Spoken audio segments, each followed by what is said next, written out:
Bom dia, irmãos e irmãs. Muito obrigado aos irmãos, à família da fé, pelo privilégio de estar com vocês repartindo nessa manhã. Antes de eu repartir a palavra com vocês, eu queria contar uma parte da minha vida que muitos não conhecem. Foi o início da minha caminhada com Cristo. Eu queria pedir para tu projetares, Gui, por gentileza, a primeira foto. A anterior primeiro, por favor. Eu queria mostrar essa família. Ali no meio está o seu Jaéder, ou tio Jaéder, como eu chamava. Esse ano ele partiu, foi estar com Cristo. A tia Eudalva, ali no meio. E seus 3 filhos, Jardel, Keila e Débora. Pode colocar a outra agora, por favor. E aí estão, então, o tio Jaéder, a tia Eudalva e o Jardel. Eu não nasci num lar cristão. Eu tomei minha decisão por Cristo com 13 anos. Com 6 anos, meus pais se divorciaram. Eu morava aqui em Porto Alegre. Com 11 anos, minha mãe foi para Brasília comigo. E com 13 anos, eu fui convidado para um retiro,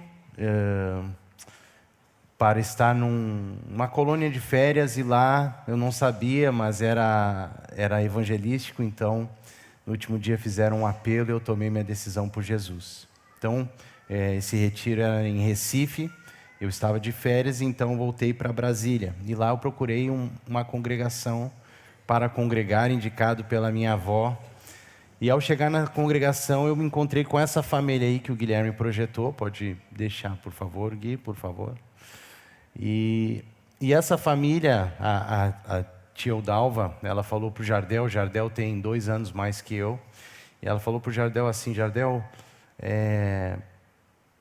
cuida do Samir, porque ele precisa ser bem cuidado, ele precisa ver Jesus em você, ele precisa caminhar com você para que ele permaneça firme.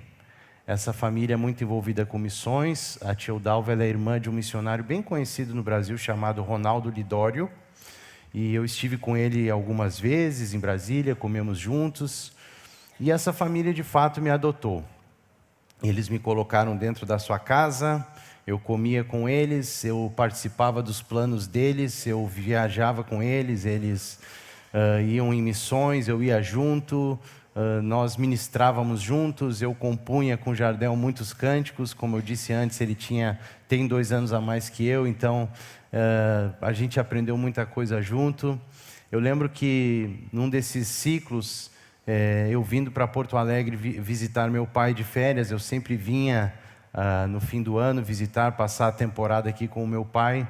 Quando eu voltei de Porto Alegre para Brasília, eles me chamaram, eu fui estar com eles, eles me disseram: Samir, nós temos uma grande novidade para te contar. Nós fomos todos batizados no Espírito Santo.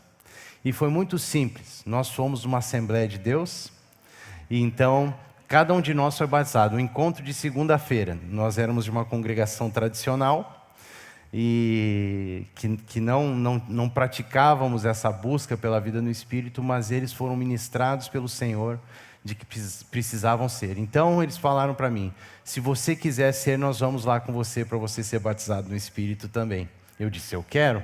Então na outra segunda-feira estávamos todos no culto e eu cheio de expectativa, adolescente, para ser batizado no Espírito Santo. E eles foram todos comigo e foi uma festa, porque eu fui batizado no Espírito, uma alegria.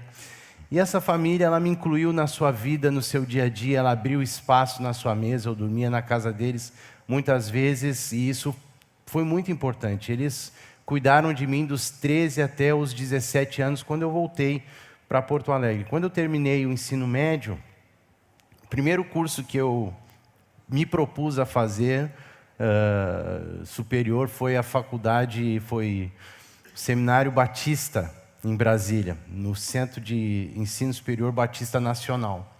Me matriculei, comecei as primeiras aulas, mas meu coração começou a ficar inquieto. Então fui falar com o tio Jaéder e falei para ele da minha inquietação. Ele me ajudou a ouvir o Senhor, e o Senhor, na verdade, estava mandando eu voltar para cá. Então eles foram como tutores que me conduziram durante a adolescência até me entregar para essa congregação, a qual eu fui cuidado pelos meus queridos pastores, como João Nelson, Rogério, Jimmy, e então, Cirlei como mãe, a minha sogra que está ali. Então, dos 13 aos 17, essa família, o Ismael, né? Ismael e Rita, não posso deixar de mencionar aqui. E os meus amigos, meus irmãos, a família da fé. Mas dos 13 aos 17, então, eles cuidaram de mim. E a partir dos 21 anos, porque quando eu voltei para Porto Alegre, foi o momento que eu fiquei sozinho. E esse momento foi o momento em que minha fé foi colocada em xeque. Se a fé era fé mesmo. E eu realmente dei uma retrocedida. Mas com 21 anos, o Senhor me pegou de volta e falou, vem para casa. E eu comecei a ser cuidado aqui. Eu cheguei em agosto de 1999 nessa congregação. E fui muito amado e cuidado. E hoje cuidando de vidas, né? E muitos de vocês cuidam de pessoas. A gente sabe o trabalho que dá, mas é bom, dá resultado. É o que muda a nossa vida. Eu queria falar sobre a nossa... Pode colocar o PowerPoint, por favor? Sobre a ministração dessa manhã. O que tem estado no meu coração nesses dias, eu quero repartir com vocês, que se chama a missão dos filhos de Deus. Deixa eu... a nossa missão, ela não mudou desde a criação do mundo até agora. Porque antes da queda, o mandamento de Deus é que o homem fosse fecundo, que ele se multiplicasse, enchesse a terra e sujeitasse a terra. Tem ainda Gênesis 2,15 que diz que o Senhor tomou o homem e o colocou no jardim do Éden para o cultivar e guardar. Então essa palavra, cultivar e guardar, ela nunca mudou. Deus sempre manteve ela presente no propósito do homem. Quando o homem cai, então Jesus vem, nós nascemos de novo, e aí nós recebemos um mandamento do Senhor que é: vão e façam discípulos de todas as nações, batizando em nome do Pai, do Filho e do Espírito Santo, ensinando a guardar todas as coisas que eu tenho ordenado a vocês. E eu estou comprometido em estar com vocês todos os dias até o fim dos tempos. Quando o homem cai, ele deixa de ser um homem que participa desse projeto de cultivo e desenvolvimento do propósito de Deus. Ele se torna uma pessoa egocêntrica, egoísta, voltada para si mesma, e tudo que ele faz gira em torno dele. Agora, quando o homem nasce de novo, a primeira coisa que acontece é que ele é restaurado ao propósito de Deus. Arrependimento, basicamente, é a devolução da nossa vida a Deus. Antes, nós vivíamos para nós. Quando nós nascemos de novo, nós estamos restituindo algo que é de direito de Deus, a nossa vida. Por isso eu coloquei o texto de Romanos 11:3, está certo? Essa referência eu acertei ali, é 11:3. Não sei se eu não errei. Porque dele, e por meio de... 11:36, faltou o 6, agora que eu... Porque dele, e por meio dele, e para ele são todas as coisas. Então a nossa vida está nesse para ele, nós somos para Deus. Nós somos feitos para ele. Quando nós nascemos de novo, o que nós estamos dizendo é que nós estamos devolvendo a Deus o que lhe é por direito, a nossa vida. Nossa vida é dele por direito. Quando nós somos batizados e colocados em Cristo, nós estamos fazendo um acordo com o Senhor, que nós estamos devolvendo a nossa vida para Cristo. É por isso que ali naquele momento é crucificado o velho homem. Nós deixamos a partir daquele momento, nessas águas aqui, nós deixamos uma vida independente de Deus e nós passamos a viver novamente para Deus e para o seu propósito. Por conta disso, nós nos reintegramos no chamado lá do início. Encham a terra, sujeitem ela, multipliquem-se, cultivem e guardem. Nós fazemos isso de duas formas. Nós cultivamos a terra e guardamos ela nessa vida em comum que nós temos como corpo de Cristo. aonde nós nos abençoamos mutuamente, aonde praticamos mandamentos recíprocos, mutualidades, como temos ouvido, amando um ao outro, servindo um ao outro, cuidando uns dos outros, perdoando uns aos outros. Nós estamos cultivando, nós estamos guardando, nós estamos servindo.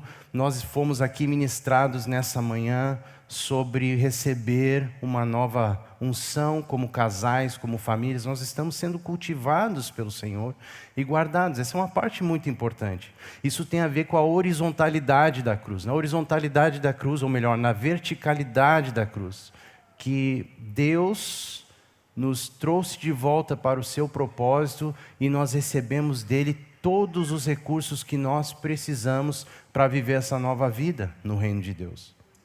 Agora, por outro lado, nós também somos horizontais. Nós também somos para cultivar a terra, multiplicando ela e plantando sementes. É importante que nós compreendamos que nessa dualidade não existe só receber, mas também dar e compartilhar.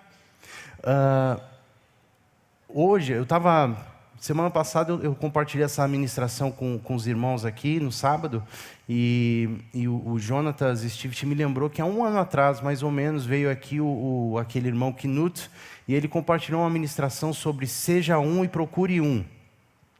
E nessa ministração ele fala da importância de nós não termos uma mentalidade de consumidor.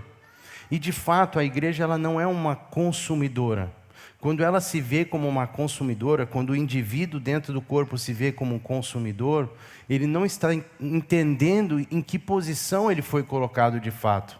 Porque nós não somos consumidores, nós somos um armazém. E um armazém que tem um fornecedor que nunca falha. Um fornecedor que sempre tem recursos. Agora o armazém ele tem que exercer o seu papel, ele não pode só armazenar. Eu não estou falando do armazém aquele de depósito, eu estou falando do armazém aquele que distribui, que dá. Então uma parte de nós sim, é importante que nós recebamos, nós vamos sempre receber porque nós temos uma fonte inesgotável, que não termina nunca os recursos, que Deus sempre tem mais para dar, não é um Deus que tem limites em si mesmo. Agora, por outro lado, também nós precisamos levar esses recursos para fora. João 7,38, Jesus diz que quem cresce nele, como dizem as Escrituras, do seu interior fluirão rios de água viva. Esses rios, eles fluem para fora, eles devem sair. Então, uma vez que nós recebemos os rios de água viva de Deus, nós precisamos compreender que parte do nosso papel é permitir que esses rios saiam da nossa vida para alcançar pessoas lá fora. Nós somos como os amigos do paralítico. O paralítico era alguém que ele não tinha como chegar até Jesus, mas ele tinha 4 amigos leais, que sabiam como chegar até Jesus. Nós somos os amigos do paralítico. Porque um dia nós fomos alcançados pelo Senhor, o nosso papel hoje é fazer com que os paralíticos que estão aí fora sejam alcançados pelo Senhor, através da nossa missão. Por isso é muito importante lembrarmos de 2 Coríntios 5,16, quando Paulo nos diz que nós, daqui por diante, a ninguém mais vemos segundo a carne. Então, quando nós olharmos as pessoas, nós temos que vê-las segundo Cristo, que é uma pessoa, um alvo em potencial do amor de Jesus, como eu e você fomos um dia. Amém? Eu estava lembrando, eu gosto muito de, nessas reflexões, lembrar de testemunhos daquilo que Deus faz entre nós. E eu estava lembrando aqui do Felipe. Onde é que está o Felipe? Felipe não está aqui agora, está dando aula? Não, está ali com o boné e não levanta a mão, rapaz. Levanta a mão para eu te ver, tchê. Não sabe se tu é o Felipe que eu vou falar, né? Mas o Felipe, ele teve uma conversa com o Armindo, né? Que eu não sei onde está agora também, que não está aqui nesse momento, né? Saiu, né? Mas o Armindo teve uma conversa com o Felipe, e o Felipe, então, ele tomou a sua decisão por Jesus e se rendeu, e ali está a sua esposa. E da família deles veio o seu cunhado, a sua irmã, para Cristo, não estão hoje também. Quem mais veio, Felipe, tu pode dizer? Levanta todo mundo então que veio, por favor, levanta, todo mundo, pode levantar. Se é para pagar amigo, paga todo mundo junto, né? Tu também, Felipe, vocês também. Olha só ali, Mateus, que eu conheci hoje, o Mateus e a Eduarda, que estão vindo aqui, é a terceira ou quarta vez que vocês vêm, né? Mais, ela está dizendo, me corrigindo, mais vezes, não vem dar menos do que eu tenho vindo. Podem sentar, por favor. Mas alguém precisou cruzar essa linha para que todos esses irmãos estivessem aqui. Um só veio e, por causa dele, outros vieram a Cristo. Então, nós temos esse ministério do Espírito Santo maravilhoso, de sermos, então, a extensão de Deus, cooperadores para a extensão de Deus na terra. Eu nunca vou esquecer o testemunho da família do Ed Ur, que eu vi hoje aqui com o Ravi, não sei se a Alessandra está aí também. Levante aí, por favor, um pouquinho, a família toda, olha só. Que alegria. Então, eu já contei, vocês já ouviram esse testemunho. Vão aplaudir no fim, mas assim, no fim. Elias e Raquel faziam aula de pilates com eles, né? Como é? Ela está dizendo que continuam fazendo, né? É importante, né? É importante. Mas uma das experiências mais incríveis nesse processo foi que eles faziam uma posição lá de se ajoelhar, não é isso? E eles usaram isso como um pretexto de proclamação do Evangelho. Mais que um pretexto, um clamor mesmo, né?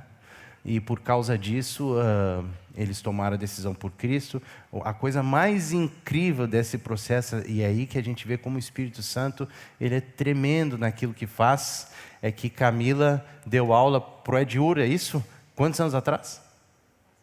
Quase 20 anos atrás, e ela sempre, a Camila é professora de fisioterapia, ela dava aula numa classe, e ela sempre colocava um versículo no quadro, e com esse versículo o Ed Ur guardou no seu coração e guardou na sua mente. Ele ia sendo ministrado pela palavra. Então, quando Elias e Raquel então foram colher esse fruto, para o Ed Ur foi mais fácil de assimilar, porque o Senhor já tinha plantado uma palavra lá atrás, no passado. Podem sentar, agora podemos aplaudir.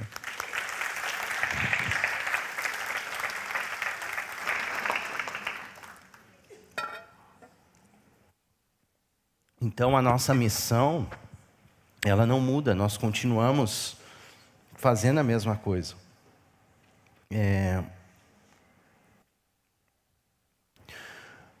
Existe uma armadilha que Satanás tenta plantar na cabeça do povo de Deus, que é tentar com que as pessoas se vejam como o velho homem que elas eram sem Cristo, ou então que elas se vejam dentro das suas dificuldades que elas enfrentam, e esperem que as coisas melhorem para que elas sejam aquilo que Deus quer que elas sejam no reino de Deus.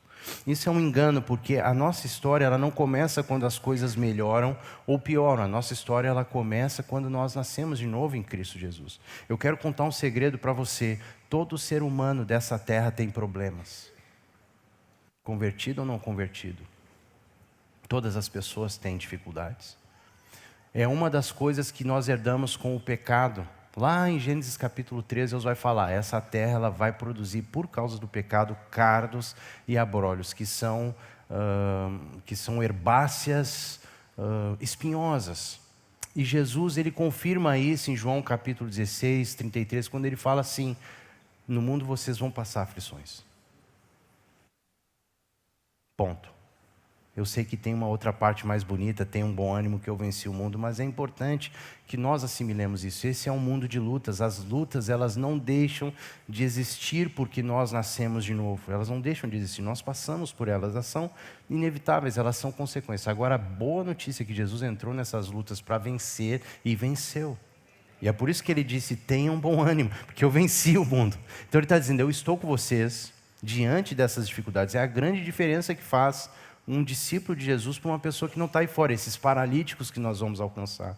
A grande diferença é que independentemente das lutas que nós enfrentamos, o Senhor é conosco. Eis que estou com vocês todos os dias, nos dias de luta. Então, qual é o ponto aqui? Nós não podemos deixar de ser, nós não podemos abandonar a essência daquilo que somos por causa das dificuldades que nós enfrentamos, porque isso é uma tremenda armadilha, porque na medida que eu tiro os meus olhos do Senhor e eu me volto para mim, eu volto a fazer as mesmas coisas que Adão fazia, eu volto para a árvore do conhecimento do bem e do mal, eu volto a me alimentar de um sistema de certo e errado, e eu começo de novo a depender de mim mesmo e não do Espírito Santo.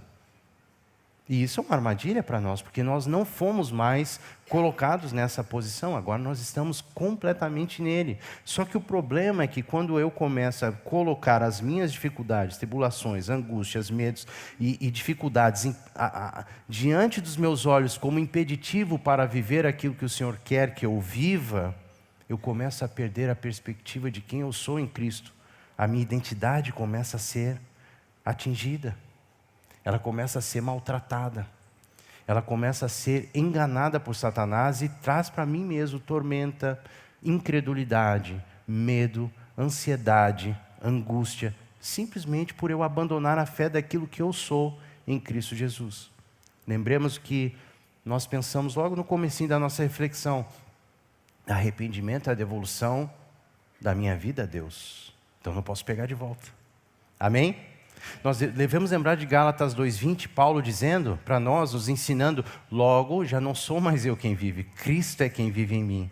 E esse viver que eu tenho nessa carne aqui, eu vivo pela fé no Filho de Deus, que assim mesmo, que a mim me amou e a si mesmo se entregou por mim. Amém? Então parte minha é receber, parte minha é apresentar minhas lutas e desafios para o Senhor. Mas parte minha é ser o que o Senhor quer que eu seja. Não posso anular essa realidade. E uma coisa vai fortalecer a outra, certo? Deixa eu ver aqui uma coisa. Queria falar para vocês alguns dados aqui que eu peguei.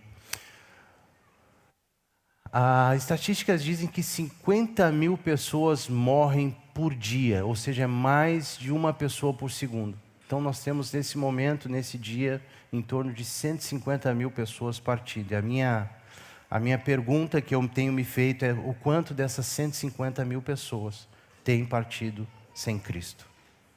É uma pergunta muito importante.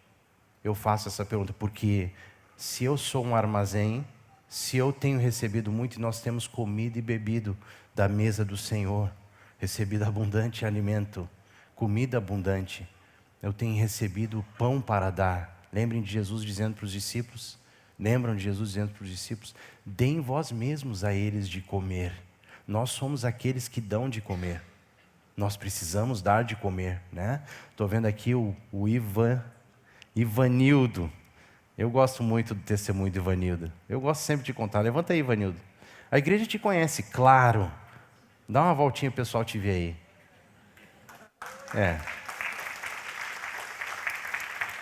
Eu gosto muito do testemunho do Ivanildo porque vou aqui falar uma coisa, tu não te ofende, né, Ismael? Mas tem um texto que diz que na velhice ainda darão frutos, né?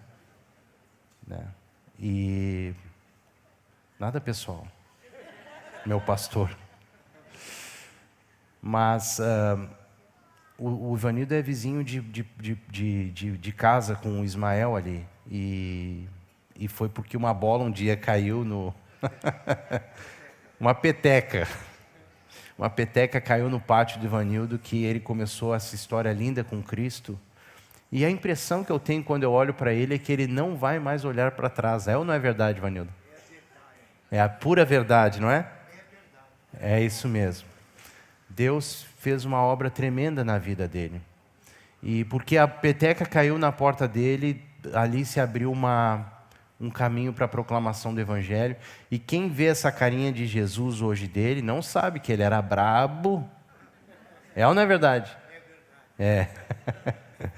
Diz que o pessoal tinha medo de chegar ali na casa dele. Mas agora quem tem medo dele é o diabo, que quando esse homem anda, a glória de Deus anda com ele, né, Rogério? Mas foi a partir de uma aproximação assim. Eu tenho orado por um vizinho aqui, a esposa é batizada, convertida, congrega na Brasa Zona Norte, a filha foi para Portugal. Só ele não é, a mãe foi, né? E eu tenho orado por ele, né? E um dia eu precisei ir num lugar, precisei pegar um Uber. E eu chamei o Uber, assim que eu chamei o Uber, já estava na minha porta. Eu pensei, ué, já chegou. Quando eu olhei era ele assim, né? Eu falo muito com ele, estava ele com o vidro abaixado me olhando assim, né? Porque a gente se conhece. E eu falei, Senhor, então tá, né? Vamos lá. Me ajuda aqui, me guia, Espírito Santo. E eu perguntei assim para ele, e aí, quando é que foi que tua família começou a congregar lá na BZN? Aí ele começou a falar, não, minha mulher se batizou, minha filha batizou, minha mãe se batizou, só eu que me batizei, porque eu já era batizado, me batizei quando era criança, eu não vou deixar ninguém me dizer, porque não sei o que, era batizado. Eu, sério, tu já foi batizado? Ele, sério. E como é que foi esse dia? Me conta. Aí ele, eu não lembro. Eu falei, e como é que foi a decisão? Como é que foi que tu decidiu? Aí foi meu pai e minha mãe. Eu falei, pois é, mano, Jesus falou que quem crer e for batizado será salvo. Chegou a crer para ser? Ou alguém creu por ti? E ele falou assim, não, meus pais. Eu falei, a gente não pode mudar as regras porque a gente tem que entender com o dono da fábrica como é as regras da coisa. Então eu estou nesse carro para te dizer que Deus tem um plano bom para ti. E esse plano não começa quando tu te melhorar e então tu procurar o Senhor, mas quando tu te render. Entreguei a mensagem e falei para ele isso. E eu estou plantando ali, estou orando, estou plantando o evangelho. Eu sei que nós vamos escolher, porque se eu estou orando por ele, eu sei que a mulher dele está orando muito mais, né? Então eu sei que eu estar ali é muito mais resposta da esposa dele do que da minha própria presença, mas eu estou aqui para ser alguém que é um canal, né? 7.406 etnias não alcançadas pelo Evangelho. Mateus 28:19, a palavra nações ali, né? Discípulos de todas as nações, e a palavra etnos. Então, peguei esse dado com uma missão que trabalha com povos alcançados. Nós ainda temos 7.406 povos não alcançados pelo Evangelho. Vocês sabem que Jesus falou que esse Evangelho será pregado em todos os etnos, e então virá o fim. Então, nós estamos falando de 7.406 etnos ou etnias em que ainda o Evangelho não chegou. Nós temos responsabilidade, no mínimo, de oração. Carla está dizendo aqui que no Brasil nós temos etnos, porque quando a gente fala em país é uma coisa, mas etnia, a gente está falando, está ali a Carla, a Suzy, né, que tem trabalhado com povos indígenas. Então nós temos essa realidade no Brasil, né? Alguns irmãos têm ido inclusive em um desses etnos aqui, bem pertinho. E um dado interessante, 70% das conversões acontecem entre a infância e a juventude. Eu trouxe isso aqui para um grupo maior de jovens e eu fiz questão de colocar isso. Isso não é limitador para a idade, né? Nós acabamos de ouvir um caso aqui de conversões, todos os casos aqui foram de conversões de pessoas não jovens, mas é importante nós compreendermos o papel que os nossos jovens e adolescentes e crianças têm como semeadores do reino de Deus, onde Deus os planta. Tem acontecido aqui no Colégio Camar, onde alguns dos nossos filhos estudam, minha filha estuda, filho de Fabrício e Camila, a Isa estuda, uma galera estuda, estão fazendo devocionais lá 3, 4 dias por semana, e muitas pessoas não convertidas, adolescentes, têm ido participar desses encontros e têm ouvido o Evangelho. Tá lindo isso. Nós já tivemos um batismo aqui há 3 meses atrás de um desses meninos, e por 2 semanas tem vindo uma colega das meninas, tem vindo aos encontros e elas têm pregado o Evangelho. Então, eu acho que essa idade, a infância, adolescente, a massa de modelar ainda está um pouco mole, né? Então, as pessoas ainda têm uma abertura maior e menos resistência ao Evangelho, porque vem Cristo de uma maneira mais fácil. Agora, ao mesmo tempo, eu queria falar sobre esse ponto aí, que para mim é um ponto... eu sei que para a maioria de nós é um ponto chato. Você sabe que tem igrejas que procuram não mostrar essas coisas, sobre coisas que sejam desconfortáveis à sua plateia, né? E o inferno, sem dúvida alguma, é um deles. Só que ninguém falou mais o inferno do que o nosso Senhor. Ele foi a pessoa que mais abertamente falou sobre isso, e nós somos discípulos dele. Então, para mim, é importante que passar por isso, porque isso muda inclusive a minha perspectiva, a nossa perspectiva de como nós pensamos nas pessoas aí fora. O Senhor Jesus, ele fala que essas pessoas que partiram sem Cristo, elas serão lançadas na fornalha acesa e ali vai haver choro e ranger de dentes. Apocalipse 20, 14 e 15 diz que então a morte e o inferno foram lançados no lago de fogo. Essa é a segunda morte, o lago de fogo. E se alguém não foi achado inscrito no livro da vida, esse foi lançado no lago de fogo. Às vezes nós vemos em revistas brincadeiras sobre o inferno, como se toda a malandragem, esse destino fosse de toda a malandragem, de toda pessoa que é mais esperta do que a maior parte da sociedade. A gente vê quase um prestígio para aqueles que foram para esse lugar, como se fosse um lugar de prazer eterno para pessoas que praticaram mal, para pessoas que praticavam coisas anti-valores de Deus. Mas a verdade é que a realidade do inferno ela é bem diferente do que isso. O inferno é um lugar de isolamento eterno, as pessoas não têm comunhão, não há comunhão no inferno entre si. O inferno é um lugar de solidão e sofrimento eterno, é um lugar de isolamento e tormento, é um lugar sem volta, é um lugar em que consiste-se uma realidade que ela é imutável. Ele é o destino de pessoas que rejeitaram o convite de seguir Cristo. Não foi eu que decidi assim, foi o Senhor que disse que assim será. Ele diz ali, se alguém não foi achado inscrito no livro da vida, esse foi lançado no lago de fogo. Isso é muito forte. Não muda, não volta, não existe isso de talvez haver uma amenizada. O Senhor, Ele não muda a sua palavra. Ele é aquele que é, que era, que há de ser. Ele é a palavra que não muda. Ele diz que os céus e a terra passarão, mas as suas palavras permanecerão. Então, eu coloquei esse slide em específico na nossa reflexão, porque é isso que eu tenho em mente quando eu penso nas pessoas aí fora. É isso que eu tenho pensado quando eu estou compartilhando, porque isso elimina de mim qualquer ponta de vergonha no meu coração de abordar uma pessoa, porque eu me importo muito mais com a realidade do destino delas do que com necessariamente pensar se eu estou sendo ou não agradável ou não.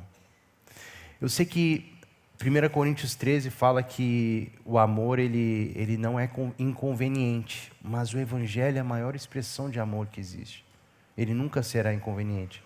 2 Timóteo 4,2, Paulo fala para Timóteo, prega a palavra, insiste, insta, quer seja oportuno, quer não seja oportuno, prega. Então, pensando nisso, eu considero que nós precisamos ter isso em mente quando nós estamos conversando com as pessoas. A nossa abordagem para a vida de alguém pode transformar o destino daquela pessoa. E nós não precisamos nos preocupar com os resultados daquilo que nós semeamos. Os resultados, quem dá é o Senhor. Eu plantei, Apolo regou, mas o crescimento veio de Deus. Nós precisamos lançar sementes. Ao lançarmos sementes, o Senhor se encarregará de trabalhar na vida daquelas pessoas. A verdade é, irmãos, que o nosso trabalho não é difícil. O trabalho difícil é do Espírito Santo e Ele faz o que o homem não pode fazer. O nosso trabalho é plantar sementes. Quando nós fomos à Cidade Baixa, e eu fui não fui por um prazer, por um amor, eu fui porque tinha que ir, e aqui eu faço um destaque sobre algo que às vezes nós nos confundimos, né?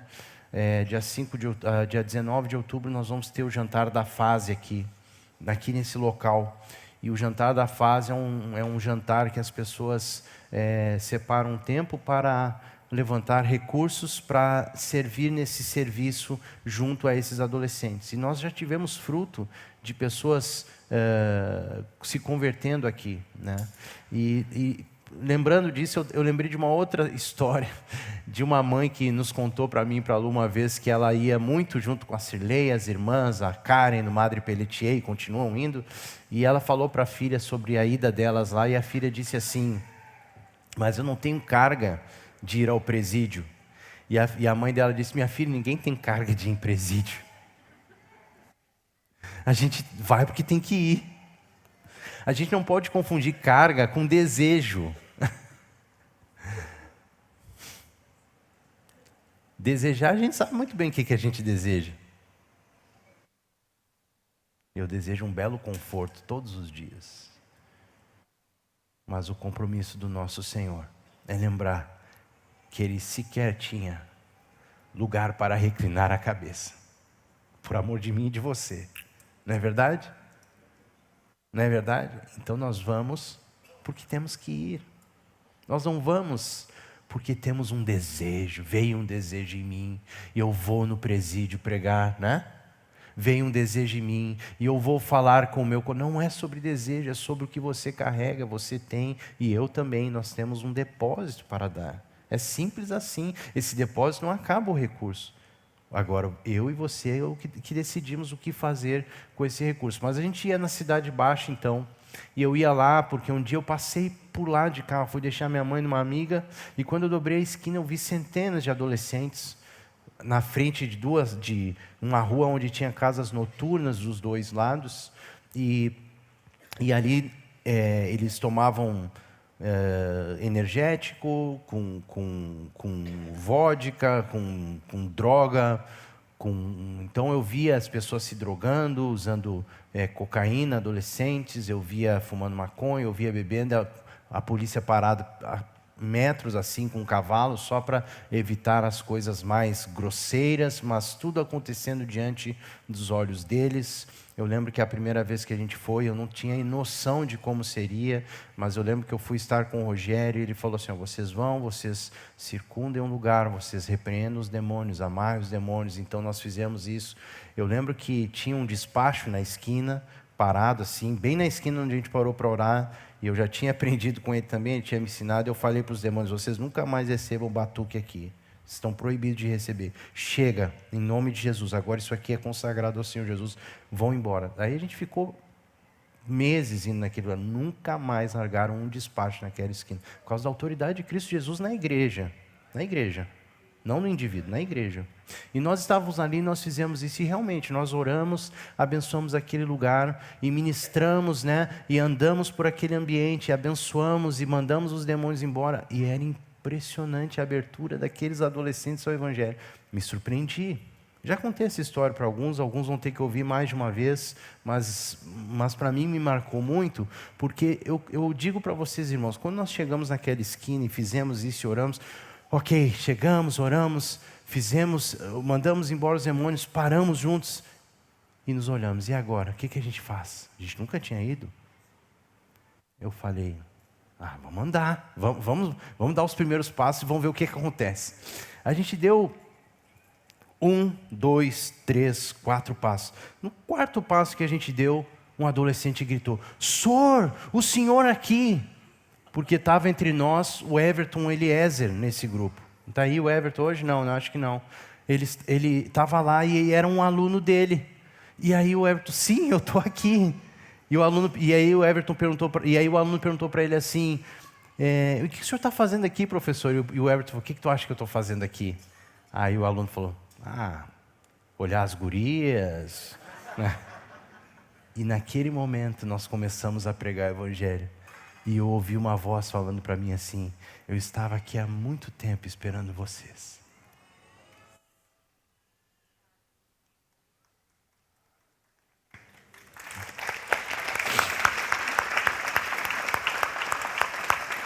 Nós ficamos meses fazendo isso. Depois as gurias queriam ir daqui da congregação. Nós queremos ir também. Fiquei com medo. Não quero. O senhor pode deixar. Foi incrível. Elas começaram a ir. As meninas cheias de dons. Samir, nós pensamos em servir café e cookie para esse pessoal. O que tu acha? Eu falei: vamos? Então nós fizemos aqueles garrafões, né, de café. E elas fizeram cookies maravilhosos. E botaram a mesa lá. Era tão lindo de ver. As pessoas parando e perguntando: por que vocês estão fazendo isso? E a gente só vara. Desviado. afastado, desviado da congregação aqui. Mais de um, e nós abraçando e amando aquelas pessoas. Gente, o primeiro passo foi o mais difícil, mas eu confesso para vocês que depois ficou muito fácil. Eu não estou dizendo que as coisas são sempre perfeitas, o ponto é esse. Ele é conosco, Ele está conosco, Ele se move através de nós. Não se trata de a gente ter tanto, domínio, conhecimento das coisas. Se trata de que nós somos, como a palavra de Deus diz em 2 Coríntios, capítulo 4, nós somos vasos de barro, para que essa excelência dessa presença de Deus se manifeste através de nós. Nós só somos o vaso, Ele se move. O importante é nós sermos e fazermos o que nós devemos fazer. Mas aí, eu estava contando esse testemunho por uma coisa, que um desses dias na Cidade Baixa, nós estávamos pregando para uma senhora numa carrocinha de cachorro-quente, e nós pregamos, Nick e eu pregando para ela e conversando com ela, e ela recebeu a palavra, e quando nós saímos de lá, o Nick me falou uma frase que eu nunca mais vou esquecer. Ele disse assim: agora que nós entregamos a palavra, ela vai colocar a cabeça dela no travesseiro, e o Espírito Santo vai falar com ela. Essa é a melhor parte. Tudo que a gente faz, Ele se move conosco. Tem um texto em Atos que diz assim: cooperando com eles o Senhor coopera conosco, para nós sermos aquilo que Ele nos criou para ser. Amém? Queria falar um pouco sobre as nossas ferramentas, aquilo que o Senhor nos tem confiado. A primeira delas é justamente o Evangelho. Paulo diz que ele é o poder de Deus para a salvação de todo que crê. Ele é essas boas notícias que eu e você carregamos, é um poder inigualável. Quando nós liberamos essa boa notícia sobre uma pessoa: você nasceu em pecado, Jesus veio para lhe dar vida e morreu pelos seus pecados, Ele veio para te dar uma nova vida aqui e agora. Essa palavra é poderosa. Nós precisamos proclamar essa palavra às pessoas com fé. Amém? Com fé. Repete comigo: com fé. Fala de novo: com fé. É diferente compartilhar por compartilhar ou compartilhar com fé. Quando eu creio naquilo que eu entrego para as pessoas, elas recebem essa fé que está no meu coração. É um amigo do paralítico levando aquela pessoa até Cristo. Libera a palavra, não se preocupe tanto com a resposta que a pessoa vai lhe dar. Porque essa resposta ela não vai dar, e ela não precisa dar para você, ela precisa dar para o Senhor. Ela foi criada para Ele. Quando você libera o Evangelho, quando eu libero o Evangelho para uma pessoa, o Espírito Santo trabalha, e Ele trabalha para convencê-la, como Jesus falou, do pecado.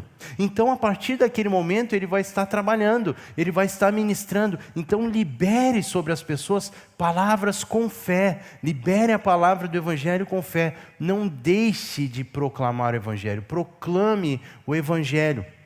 Eu estava indo ministrar no Rio de Janeiro, estava lá, encontrei a Graça lá, a gente estava nesse mesmo retiro, e eu fiz esse trajeto que muitos têm feito, né, de pegar o ônibus de Porto Alegre a Florianópolis, e de lá pegar um voo, de lá eu peguei o voo para o Rio de Janeiro. E quando eu estava nesse primeiro ciclo ali, indo para Florianópolis, eu parei na rodoviária aqui, e eu vi uma senhora, tinha muita gente com mala de mão, eu sabia, a maioria dessas pessoas vai pegar o voo em Florianópolis. E eu vi, e a minha memória visual guardou que uma das malas, a senhora tinha uma tagzinha, aquela que identifica a mala com o símbolo do Canadá. Quando eu viajei da meia-noite às 6, quando eu cheguei às 6 da manhã, eu vi que a tagzinha dela estava caída. Eu peguei a tag, tinha o telefone dela, eu salvei o WhatsApp e falei: olha, meu nome é Samir, ó, eu estava no mesmo ônibus que você, provavelmente imagino que você vai está indo para o aeroporto, eu estou indo para lá, eu posso lhe entregar lá. Ela falou: ai, que bom, eu estou indo mesmo e tal. Quando eu cheguei no aeroporto, eu me encontrei com ela, estava ela e uma senhora, né? E aí eu estava com a tagzinha na mão e disse para elas assim: ó, eu vou entregar a tag, mas com uma condição. Já me olharam as duas, né? Aí eu falei assim: eu quero orar por vocês. Me olharam mais atravessado ainda. Eu vi que elas eram de um outro nível, Rogério. Assim, bem prendada, bem vestida, né? Requintada. né? Eu vi, como diz meu amigo André lá, o pastor em Santa Cruz, toalha felpuda. ele diz que tem os toalha felpuda e os panos de chão, né? Eu não vou nos colocar nessa posição, nós estamos em Cristo, a gente está numa outra história, né? Mas eu vi que era um outro nível, né? Aí eu perguntei, qual é o nome da senhora? Me falou nome e sobrenome, já viu, né? Falou, porque Samir. O que precisa saber além de Samir, né? Ah, eu sou Samir Silva ainda, Samir Silva Machado. Não, Samir tá bom demais. Agora, quando fala nome e sobrenome, a gente sabe que é outro nível, né? Aí tá, me falou o nome e sobrenome, a outra. Eu falei, para onde a senhora vai? Ela falou, para o Canadá. E a outra, para a Europa. Me olhou assim, né, querido. Eu falei, vocês creem em Deus? Elas, não, nós não cremos. Eu falei, mas vai crer a partir de agora, porque eu vou orar por vocês. A parte difícil é com Ele, não é comigo. A minha parte é só liberar a fé que está no meu coração. E eu orei pelas duas. Eu orei para onde a senhora vai? Para o Canadá, para a Europa. Senhor, abençoa aqui, fulana, beltrana. Agradeço pelo privilégio de conhecê-las. Agora eu quero abençoar essa viagem. Seja bem sucedida. Guarda a ida, guarda a vinda, guarda voo, guarda tudo. Se mostra para elas, se revela para elas como o Senhor da vida delas, Senhor. E entreguei essa palavra. Falei, pum, entreguei lá o tagzinha dela. Fui pesquisar na internet quem era, né? O nome e sobrenome, né? Bom dia, Rio Grande, médica, apareceu um monte de coisa. Eu pensei, ainda bem que eu não pesquisei antes. Que a gente pesquisa antes, coloca filtro, né? Eu queria falar uma coisa para você sobre isso. Nunca julguemos as pessoas pelo seu estereótipo para proclamar o Evangelho. Sabe? Às vezes tem um mal encarado que vai chorar que nem um bebê quando a gente pregar o Evangelho. Às vezes vai ter o carinha de anjo que vai ser mais duro que não sei o quê. Eu sei que nós precisamos procurar as pessoas de paz, mas nós somos, antes de mais nada, os carregadores dessa paz.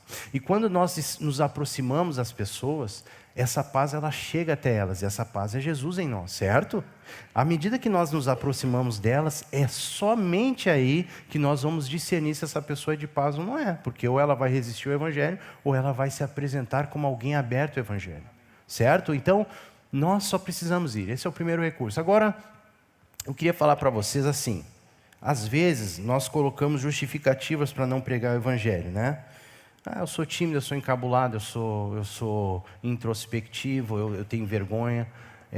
Não são justificativas aceitáveis para o Senhor, porque Ele já disse, vão e preguem. Marcos 16, 15, né? Vão e preguem o Evangelho a toda criatura. Isso é um mandamento para todos nós. Então, não existe justificativo. Mas digamos que ele deixasse, ele desse uma cota de desconto por timidez. Até, digamos que ele poderia dar, o que ele não dá. Só que nós não temos justificativa para não amar. Porque o amor é um fruto, uma das manifestações do fruto do Espírito na nossa vida. Então, ainda que nós pudéssemos escolher não proclamar, pensando em nós mesmos como pessoas introspectivas, que nós não podemos colocar como uma premissa, como eu disse, nós jamais vamos ter uma desculpa para não amar ninguém. E isso é uma pergunta muito importante, porque Mateus 5, o Senhor vai dizer assim que se a gente saudar somente os que nos amam, que recompensa a gente tem? O que a gente está fazendo de diferente do que o mundo faz? Ele diz que até os mais pecadores fazem isso. Até os mais pecadores se saúdam, até os mais pecadores, eles têm relacionamento, eles se amam, existe amor entre as pessoas mais pecadoras. Ele diz, vocês não são diferentes se vocês replicarem esse comportamento. Agora, quando nós amamos por causa dessa presença de Cristo em nós, então nós estamos sendo o que o Senhor nos criou para ser. Nós não temos desculpa para não amar. E é imprescindível que nós avaliemos como está a nossa intencionalidade sobre amar aquele que não é do Senhor. Eu tenho adotado um lema para mim, se fizer sentido para você, tome para você também. Esse lema que eu faço para mim é, ache alguém para amar. Eu estou sempre pensando em alguém não convertido para amar, para me aproximar dessa pessoa, para plantar uma semente.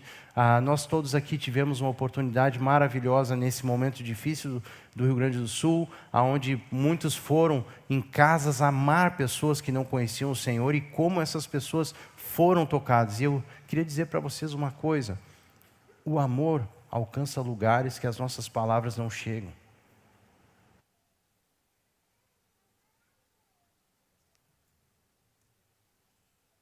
Nem sempre é sobre palavras. Às vezes a gente prega fazendo, amando, se interessando. É um mundo cheio de vozes. Paulo fala isso em 2 Coríntios 14. Ele fala assim: esse mundo está cheio de vozes. Nenhuma delas é sem sentido. Só que só a igreja pode ter um coração de ouvir uma pessoa, de simplesmente dar atenção a alguém, de se interessar por uma pessoa, de se pôr ao lado da pessoa e simplesmente estar ali amando ela por amá-la. Não só amá-la quando ela se dispõe e se interessa, mas amá-la porque isso é a nossa natureza, a nossa essência. Então nós não temos desculpa para não amar. Digamos que cada um de nós aqui ame alguém. Como é que vai ser o nosso fim de ano aqui? Digamos que cada um de nós aqui ame alguém e isso frutifique em 100%, em 100 por 1, como o Senhor fala. Como nós vamos estar como vida de igreja? Uma pessoa que a gente teve intencionalidade de plantar, de amar, né? A gente no passado ouvia, né, Vinícius, o fator Barnabé. O fator Barnabé. Barnabé foi aquele que foi buscar Paulo, quando Paulo estava em Tarso, lá, né, João, em Tarso, escondido. Barnabé foi lá buscar Paulo, e Paulo se tornou o Paulo que nós conhecemos. Mas Barnabé cruzou a linha. Veja, nós estamos falando de uma época sem comunicação, sem WhatsApp, sem telefone, sem nada. Mas o Espírito Santo ministrou o seu coração e cruzou a linha para buscar a vida daquele homem. E Deus usou Paulo poderosamente. Assim é com cada um de nós, se nós colocarmos intencionalidade em amar alguém. Então nós não temos desculpa para não amar. Nós precisamos ser intencionais em amar as pessoas, certo? E os dons é uma outra ferramenta que o Espírito Santo disponibilizou. Coloquei o texto de 1 Coríntios 12, 31, que diz: procurem com zelo os melhores dons. Às vezes nós nos confundimos pensando que nós precisamos escolher um melhor dom para nós mesmos, mas o que o Senhor nos recomenda aqui é que nós sejamos... que nós tenhamos sabedoria para buscar aquilo que é necessário para aquela ocasião no Senhor, para ministrar com uma pessoa. Então, às vezes, acontece comigo, a gente está ministrando com uma pessoa. Esses dias, Lu e eu estávamos ali na Pan-Americana, fomos uma confeitaria ali, e a gente falou para a moça: a gente pode orar por ti? E quando a gente começou a orar por ela, Deus começou a colocar palavra de sabedoria, aliás, de conhecimento no coração da Lu sobre a vida da pessoa. E isso faz com que as pessoas fiquem assustadas, porque o Senhor começa a revelar o coração delas para nós. Só que é um susto que provoca nelas fome e sede de Deus, que provoca nelas interesse nas coisas de Deus. Elas se abrem para o Senhor. E muitas vezes eu converso com pessoas na rua e eu começo a conversar. Nessa mesma viagem mesmo, eu peguei um Uber da rodoviária de Florianópolis para o aeroporto, e ao pegar o Uber eu comecei a conversar com um rapaz e tal, e aí ele me disse: eu sou de Pelotas, terra do Fabrício, sou de Pelotas, estou aqui em Florianópolis, e estou trabalhando aqui. Tu veio para cá e tal, e me conta mais, como é que é isso e tal. Pois é, eu estou indo para o Rio, estou indo ministrar num retiro, eu sou cristão, tá? Eu também era, eu ia na igreja, é mesmo. E tu é batizado? Ele falou: eu sou. Eu falei: então tu é meu irmão, muito prazer. Aí eu disse para ele assim: e vem cá, e o que tu está fazendo longe de Jesus? Tu não está cansado de bater cabeça? Se o Senhor tem um plano para ti, o que tu está fazendo fora da vontade de Deus? Cara, te reconcilia, Deus tem coisas boas para ti, Deus tem um plano bom, agradável e perfeito. Ele: pois é, meu cunhado está me convidando para ir no culto aqui, então vai com ele, rapaz. Tu está perdendo tempo, homem de Deus, tu é um homem de Deus, tu é santo, tu já não é mais desse mundo, não vai dar certo. Eu disse: tu não vai dar certo com esse mundo, não dá match mais, nasceu de novo. E aí, nessa conversa, Deus muitas vezes me induz a discernir que aquela pessoa ela já teve uma experiência com Deus. E está cheio, gente. Está cheio de gente que teve experiência, que é batizado e que está aí fora, precisando só ser resgatado de volta. Então, os dons, Deus tem nos confiado dons. A pessoa pode perguntar assim, mas eu não sei, Samir, que dom que eu tenho, que eu não tenho. Vá, que o Espírito Santo se encarrega do resto. O dom é dele, não é seu. Isso é bom também, viu? A gente não é dono de nada, a gente tem um dom, não é bom demais. Tem um Senhor sobre nós. Lembra que Deus fala para Samuel, né? O homem vê o exterior, o Senhor vê o coração. Amém? Quando nós falarmos com as pessoas, lembrar disso, não tem nada a ver com o exterior, é o coração. Deus está trabalhando em outra frequência que nós não enxergamos. Todos esses exemplos aí de formas de proclamação eu tirei do livro de Atos, né? O primeiro deles começa com Atos 2, em massa, quando Pedro e os discípulos pregam e tem 3.000 convertidos numa tacada só. A gente vê isso acontecer muitas vezes na África, um ambiente pesado em bruxaria, ou Deus levanta homens para fazer trabalhos de evangelismo em massa. A gente vê as tendas também. Nós não devemos subestimar ações assim, pensando assim, mas não foram feitos discípulos, isso. Nós só somos os plantadores de sementes, outros podem colher, e Deus é muito versátil nisso, Ele é muito multiforme, desculpe a redundância. Em dupla, é uma das melhores formas de pregar o Evangelho, porque nós temos o corpo de Cristo indo junto, irmãos e irmãs, então um pode convidar o outro e olha, tem uma pessoa ali que quer ouvir de Jesus, digamos assim que esse é o mais recomendável, porque isso tem toda a vida de Deus fluindo através de duas pessoas, e essa pessoa é muito ministrada pelo amor de Jesus. Individual, nós vemos Filipe indo naquele caminho deserto, pregar para o eunuco lá esqueci agora, acho que é em Gaza, né? Está lá em Gaza e prega o Evangelho, e diz que esse eunuco, dizem que ele foi por causa dele que o Evangelho chegou na Etiópia. Esqueci de mencionar em dupla o exemplo de Pedro e João na Porta Formosa, pregando para aquele paralítico, dizendo, ouro e prata eu não tenho, mas o que eu tenho te dou, em nome de Jesus Cristo, levanta-te e anda. A partir dali houve um rebuliço, pessoas ouviram o Evangelho, em dupla, né? Pelos relacionamentos também é uma das formas, talvez, que a gente acha que a gente vê assim que flui melhor, que no passado a gente falava muito sobre isso aqui como um termo grego chamado oikos, né? Que é exatamente o que aconteceu com Filipe, pelos relacionamentos. Filipe ali, junto com a sua família, da vida dele veio a família, os relacionamentos, isso acontece muito. Eu lembrei do exemplo de Cornélio, que teve uma visão, estava com fome de Deus, ele buscava o Senhor, Deus manda um anjo se apresentar a ele e diz, vai lá, pede para alguém lá, chama um homem chamado Simão, que está na casa de outro homem, um curtidor, um homem que trabalha com couro.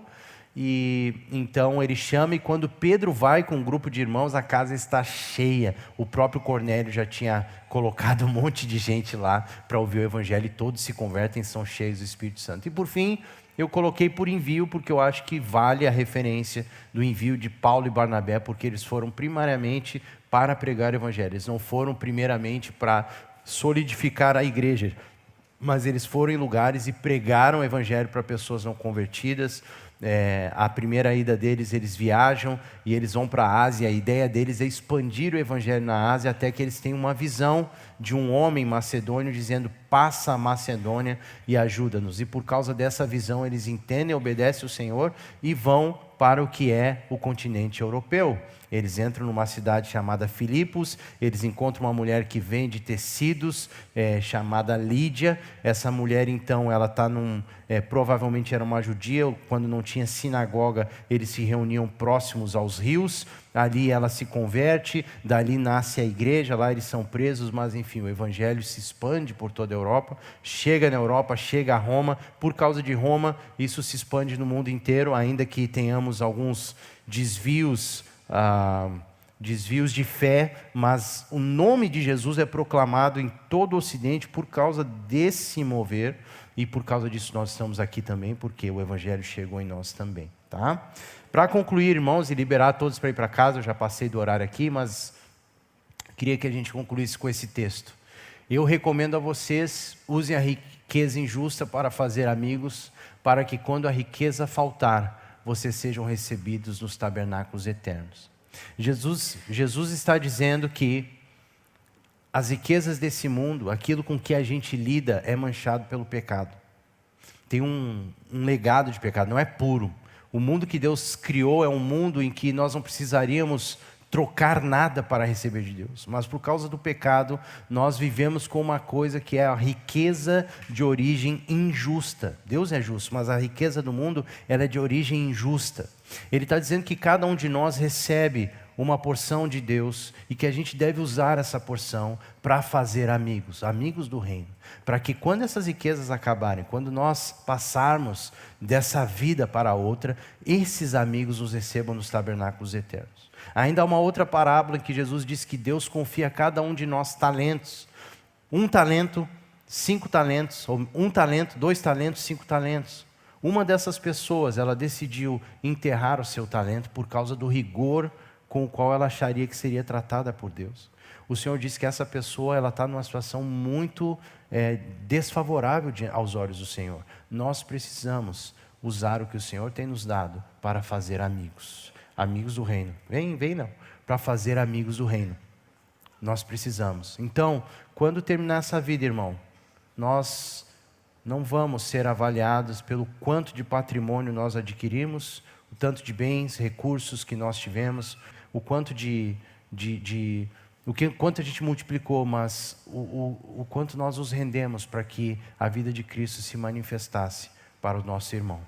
Queridos, esse sábado passado, quando eu ministrei aqui, eu falei para os irmãos, sabe, essa ministração não é nem o caso da gente dizer, eis-me aqui para o Senhor, porque isso a gente disse no batismo. Então, tem nada a ver com, a partir de hoje, não. Então, tu entendeu errado a tua entrega. Mas eu reconheço que nós precisamos, muitas vezes, renovar, como renovamos hoje os votos de casamento. Às vezes nós precisamos renovar a nossa decisão. E eu queria pedir que o Rogério orasse por nós. E que quando orasse por nós aqui, cada um apresentasse a sua vida como entende diante do Senhor. Cada um, eu e cada um. E se comprometa diante do Senhor com aquilo que você quer viver. Ou que você entende que precisa viver. Porque o Senhor também vai respaldar com mais unção, mais poder, mais direção, mais visão. Assim que nós orarmos, nós vamos estar sendo abençoados para ir para a nossa casa. E aí nós vamos em paz em nome de Jesus. E abençoamos aqueles que têm cuidado dos nossos carros. Mas não vamos sem receber essa oração. Não vamos sem, pela fé, nos render ao que o Espírito Santo vai derramar na nossa vida nesse momento. Em nome de Jesus. Obrigado, Samir.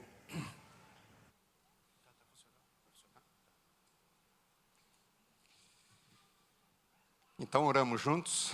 Essa palavra foi mais uma oportunidade que Deus está nos dando de, ouvindo essa palavra, poder dar respostas para Ele. Desde que chegamos em Cristo, sempre essa resposta está no nosso coração. Oramos juntos, oramos uns com os outros. Obrigado, Senhor. Tua palavra é viva e eficaz.